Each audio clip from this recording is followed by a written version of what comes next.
Marcos capítulo 5.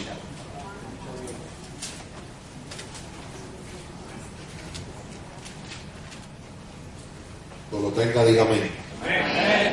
Dice así la palabra, a partir del verso 1. Vinieron al otro lado del mar, a la región de los Gadarenos. Y cuando salió él de la barca, enseguida vino a su encuentro de los sepulcros un hombre con un espíritu inmundo, que tenía su morada en los sepulcros y nadie podía atarle, ni aun con cadenas, porque muchas veces había sido atado con grillos y cadenas, mas las cadenas habían sido hechas pedazos por él, y desmenuzados los grillos y nadie le podía dominar. Y siempre, de día y de noche, andaba dando voces en los montes y en los sepulcros e hiriéndose con piedras. Cuando vio pues a Jesús de lejos, corrió y se arrodilló ante él, y clamando a gran voz dijo: ¿Qué tienes conmigo, Jesús, Hijo del Dios Altísimo? Te conjuro por Dios que no me atormentes. Porque le decía: sal este hombre, espíritu inmundo. Y le preguntó: ¿cómo te llamas? Y respondió diciendo: Legión me llamo, porque somos muchos. Y le rogaba mucho que no lo enviase fuera de aquella región. Padre, esta es la palabra que has puesto en mi corazón. Ayúdame a predicarla como tú quieres. Señor, los efectos y el poder es tuyo. Tú eres, Señor, quien has de hacer como solo tú sabes hacer. En esta hora, Padre de la gloria, todo lo que quiera distraer, robar la atención, lo ato, lo ligo en tu nombre, Jesucristo. Te ruego que cada corazón, Señor, se abra en esta hora para que podamos recibir tu palabra con amor y con gracia, con poder, con manifestación de tu poder en esta mañana, para la gloria de tu nombre. Por Cristo Jesús. Amén. Puede sentarse, amado hermano. En esta mañana quiero hablarle bajo el tema: el lugar de la recompensa al final. Y suena algo extraño ese título, pero ya lo vaya entendiendo. El lugar de la recompensa al final. Para nosotros poder entender este pasaje del capítulo 5 de Marcos, es necesario poder entender y saber que habla el capítulo 4, el capítulo anterior. Porque cuando se toma este pasaje meramente por el evento, sin ver en el contexto en que ocurre, nos perdemos y no vemos en el verso muchos principios, muchas verdades y muchos beneficios que nos van a ayudar en nuestra vida. En el capítulo 4 de Marcos, el Señor enseña acerca de la fe. El tema fundamental que él habla en el capítulo 4 de Marcos es fe. Él habla de los efectos y de los resultados de esta fe en el reino, cómo la fe mueve el reino y afecta positivamente el reino. Y él habla en el capítulo 4 de la vital importancia de la fe para poder entender los asuntos del reino. Y usted ve que él habló en parábola, habló en la parábola del sembrador y usó la parábola de la semilla de mostaza. Y usted puede ver eso. Luego, cuando nosotros miramos el capítulo 4, nos damos cuenta que el Señor le está enseñando acerca de la fe montado en una barca. Lo que él usa como escenario, lo que está detrás de él es el océano, es ese mar lindo. Y él estaba en la barca enseñando desde ahí esto que le hablo, los asuntos de la fe y del reino. Pero luego que salpan de la barca, registra el capítulo 4 de Marcos, que llega el momento en donde el Señor va a aplicar esa fe, reprendiendo una tormenta.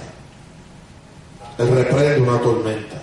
Se levantan los vientos, el Señor se acuesta a dormir y está durmiendo en la popa de la barca. Estoy parafraseando, porque no vamos a leer todo el capítulo 4, pero usted puede ir a él.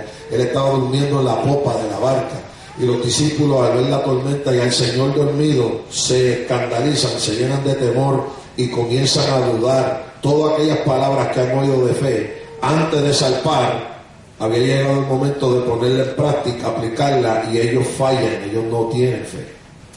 El Señor se levanta de la popa, de la barca donde estaba durmiendo, reprende el sueño, reprende la tormenta y les dice a ellos: ¿por qué dudan, hombres de poca fe? ¿Por qué estáis amedrentados? Cuando el Señor reprende los vientos, ellos se maravillan y dicen: ¿quién es este que aún los vientos y la mar le obedecen? Y aquel evento ayudó a los discípulos a comprender y a entender más al Señor, y a ellos tener una experiencia más de cerca con los efectos que tiene el creer a la palabra del Señor sin dudas. El efecto y el poder que hay en creer a la palabra y al Señor sin dudar. Los vientos cesan, la mar se calma. La fe es el elemento fundamental en la vida del creyente y en todo aquel que ha nacido de nuevo.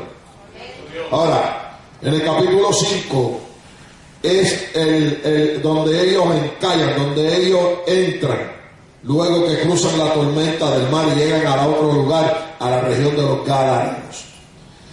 Gadara significa la recompensa al final. El nombre Gadara, el nombre de aquella región, significa la recompensa al final. Y esto llama la atención porque si usted ve desde el capítulo 4 que él está hablando de la fe, llega el momento de aplicar la fe en los elementos de la naturaleza. Ahora llegan a un lugar donde se va a manifestar el poder de Dios de una manera terrible sobre el poder espiritual y de las tinieblas. Y ahí es que llegamos al capítulo 5. Ya él ha demostrado que la fe y la palabra tiene poder, hermano, sobre aún los elementos naturales. Y ahora él va a enseñar aquí con esta experiencia cómo la palabra, su poder y la fe de creer esta palabra y lo que él nos ha conferido a nosotros, tiene poder sobre el mundo espiritual y de las tinieblas, el diablo y sus demonios. Escuche bien esto. Llega el momento de ellos poder aplicar y tener una experiencia cercana con este asunto, de cómo puede, a través del nombre de Jesucristo y la fe, un ser humano ser libre del poder del diablo. Yo quiero hablar de eso en esta mañana. Dice la Biblia aquí en este capítulo 5 de Marcos que leímos, que este hombre estaba posesionado por demonios. Es bíblico entonces hablar y aceptado de que los demonios sí pueden atar a un ser humano. Amén.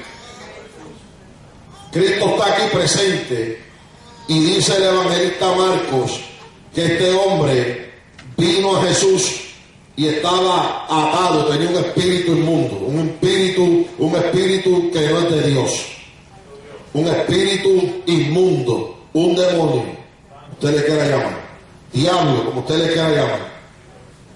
¿Ok? Ahora, yo quiero que nosotros veamos y entendamos en esta mañana algunas maneras en que los demonios pueden afectar a los seres humanos, incluyendo creyentes. Quiero que escuche esto bien, porque Dios puso esta palabra en mi corazón, hermano, y Dios va a hacer algo lindo y especial. Yo no tengo duda, yo lo creo de una manera especial.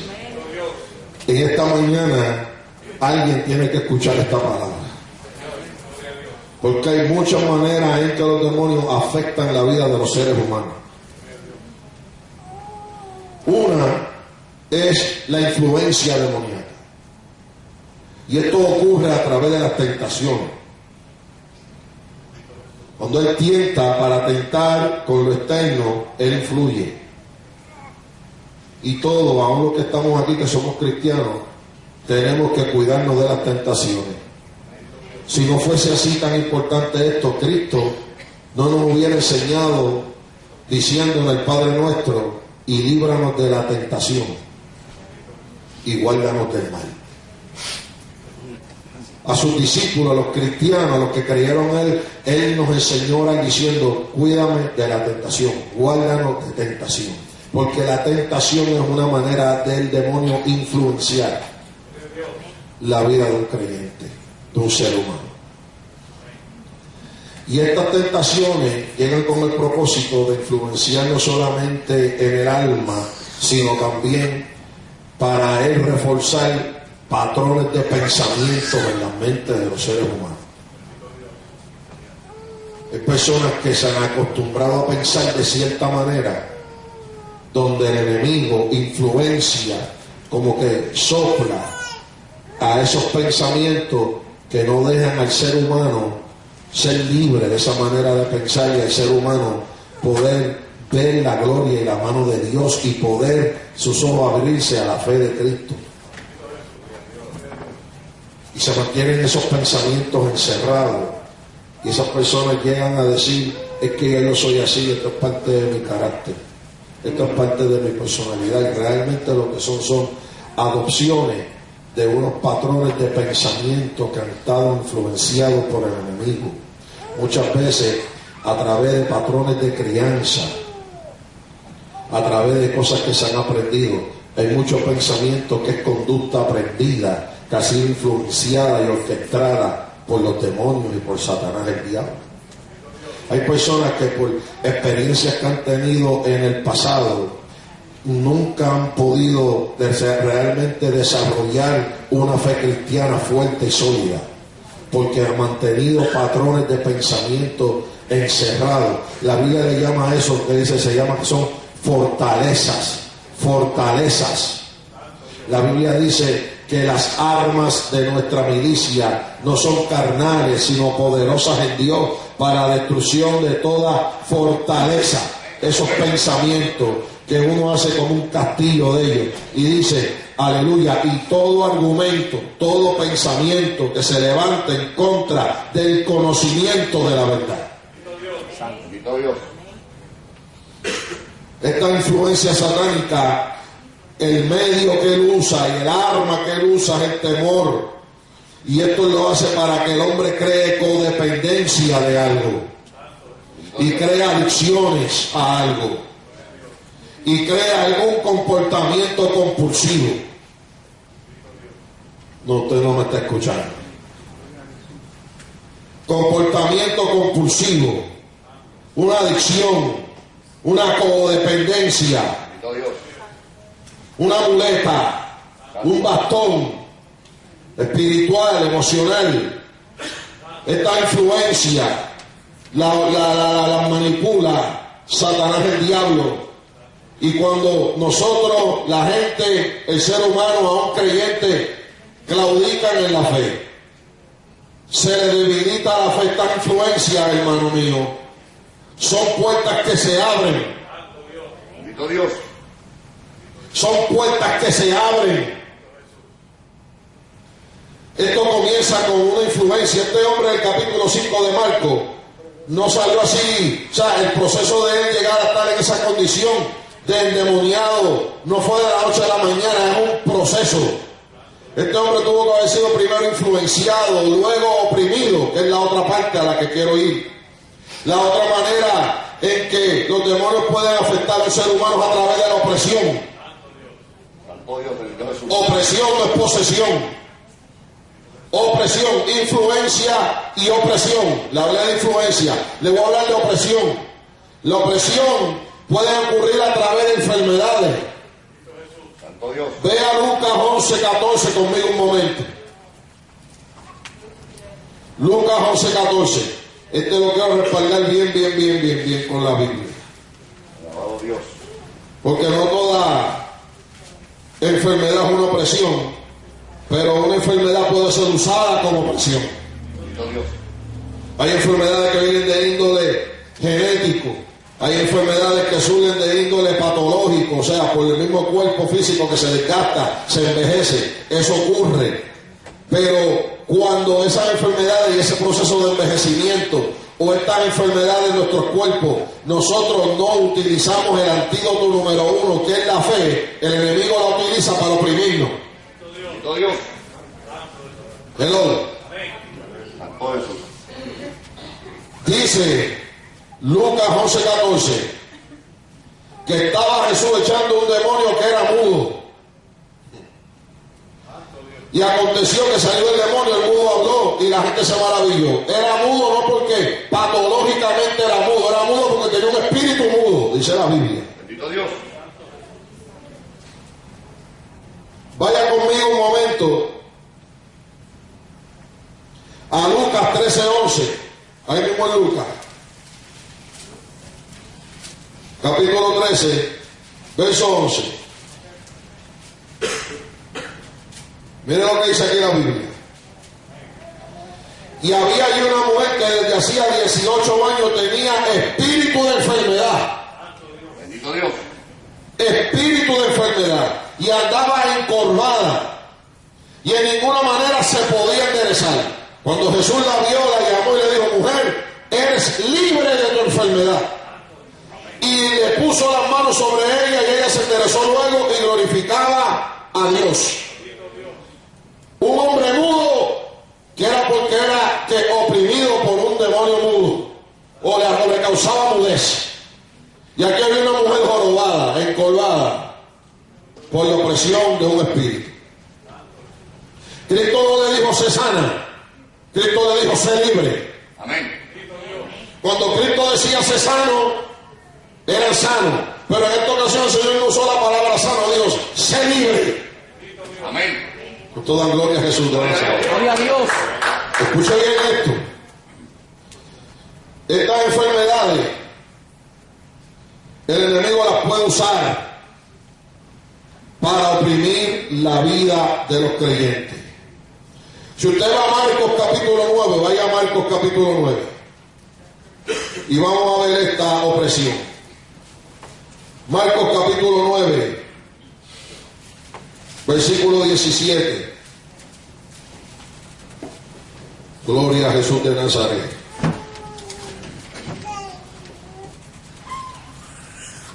El enemigo puede oprimir a través de condiciones en la familia y cosas familiares.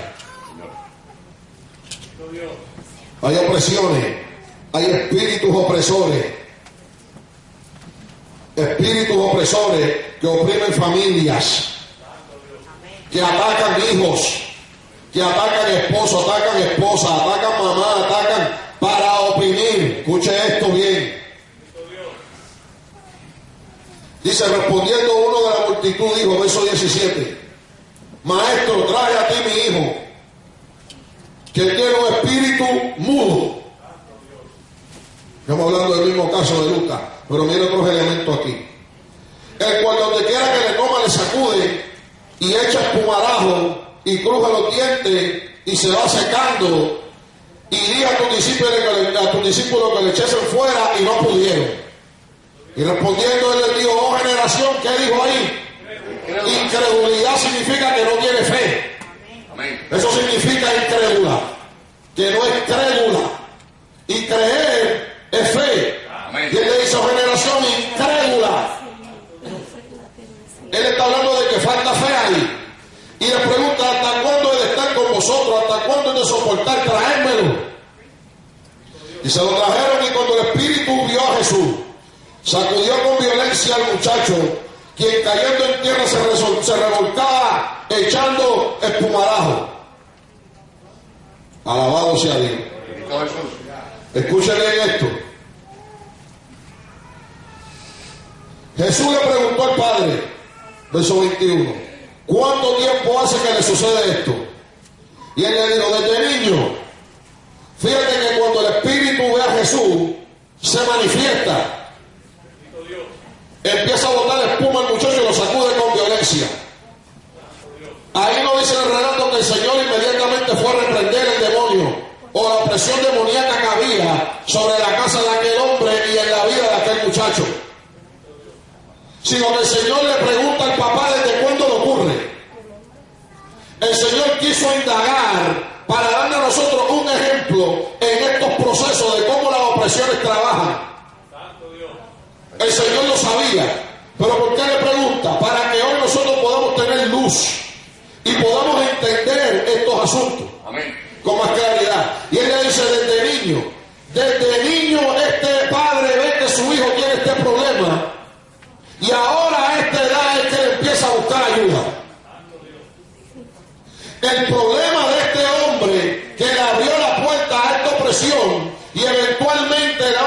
situación de este demonio en la vida de su hijo era la falta de fe de aquel hombre.